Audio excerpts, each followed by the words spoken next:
L'université d'Abomey-Calavi n'a pas été écartée de la tournée gouvernementale sur la cherté de la vie au Bénin. Le vendredi 20 mai 2022, une très forte délégation constituée de ministres et autres personnalités était face à la communauté universitaire, massivement représentée à l'amphi Idriss Déby ITNO. Vous le savez, depuis environ une semaine, le gouvernement a constitué et déployé sur toute l'étendue du territoire national des équipes dépêchées au contact des populations.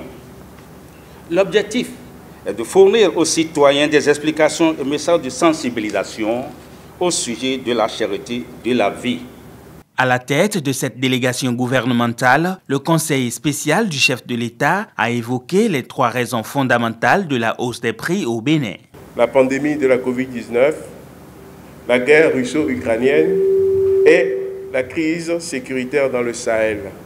D'abord, la crise de la pandémie de Covid-19 a freiné la production mondiale depuis environ 3 ans.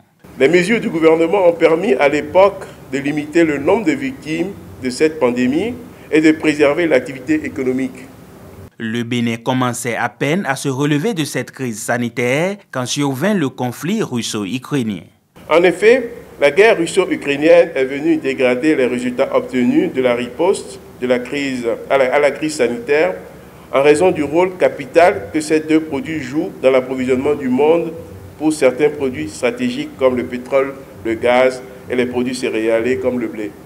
À ces causes exogènes, un 3e facteur s'est ajouté, celui des attaques djihadistes dans le nord du pays, compromettant ainsi la production agricole qui a occasionné la hausse des prix des denrées alimentaires locales. Les membres de la délégation gouvernementale ont, à tour de rôle, exposé à la communauté universitaire, à travers des échanges interactifs et dans une ambiance bon enfant, les mesures prises par le gouvernement pour amoindrir les effets de cette crise sur les populations béninoises. Par ailleurs, c'est le recteur Félicien Avlessi qui se félicite d'accueillir de telles personnalités à l'UAC. L'université d'Abomey-Calavi se réjouit de votre arrivée et se sent d'autant plus honoré qu'il ne lui arrive pas souvent d'accueillir en un même événement une si forte délégation gouvernementale conduite par un représentant du sommet de l'exécutif et déployée en divers niveaux de déclinaison. L'occasion de cette tournée gouvernementale à l'UAC a permis à la ministre de l'Enseignement supérieur, professeure Éléonore Yaïla-Descamps, d'aborder les problèmes inhérents à la communauté universitaire d'Abomey-Calavi.